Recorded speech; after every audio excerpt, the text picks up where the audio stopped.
চলো শ্রুতি। হাঁ করে দেখছিস কি? মেরে ফেলো কে?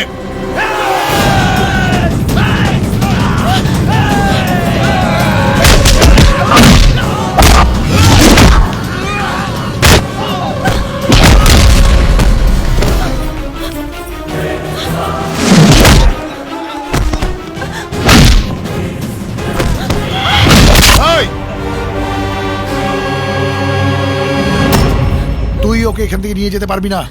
বাবাকে কথা দিয়েছি শ্রুতিকে নিয়ে ফিরব, কারোর বাবার ক্ষমতা নেই আমাকে আটকাবে। সত্যি চলে আয়। শ্রুতি, শ্রুতি, হে ভয় পেও না শ্রুতি, চলে এসো, আমি আছি তো। এসো শ্রুতি, এসো।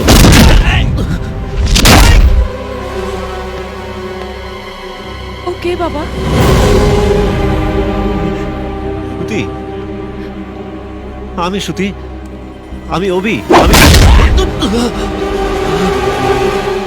পাগল নাকি? হ্যাঁ ও পাগল। না শ্রুতি, শ্রুতি আমি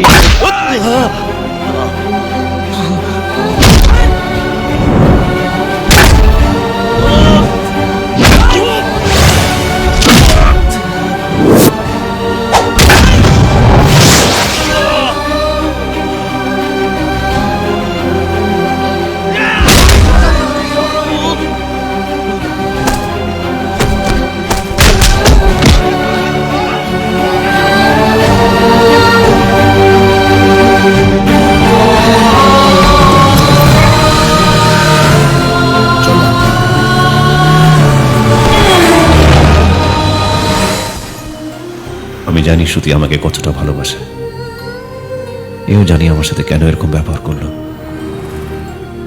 শ্রুতি আমাকে ছেড়ে বেঁচে থাকতে পারবে না। বসন্তের মিষ্টি হাওয়ার মতন শ্রুতি এসেছিল আমার জীবনে। বিনুদার কাছ থেকে জেনে নিয়েছিস তো কোন ট্রেনে আসছে? হ্যাঁ, দার্জিলিং মেল সকাল 8:30। ট্রেন কটায় ঢুকছে রে? 8:30। 8:30টায়? এখনো আধ ঘন্টা সময় আছে, চল। হ্যাঁ, বলছি এই প্রথম আমরা কোনো মেয়েকে নিতে এলাম, তাই না?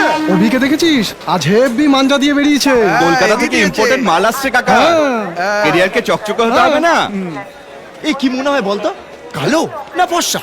এই চুপ কর তো, বয়স কালার ফর্সা কালো কিছুই দেখা এই, নেই। মুখে কমা লাগাবি, এক্ষুনি একটা ফুল স্টপ দি। আরে অভি, এত সকালে স্টেশনে কেউ আসছে নাকি? হ্যাঁ, কোন ট্রেনে? দার্জিলিং মেল, এখনো দেরি আছে। অনেকক্ষণ আগে এসে গেছে। এই, তুই যে বললি 8:30টায় ঢুকছে, মানে ওটা তাই তো লেট ছিল। করলে, আজকে রাইট টাইমে এসেছে। দিলি তো?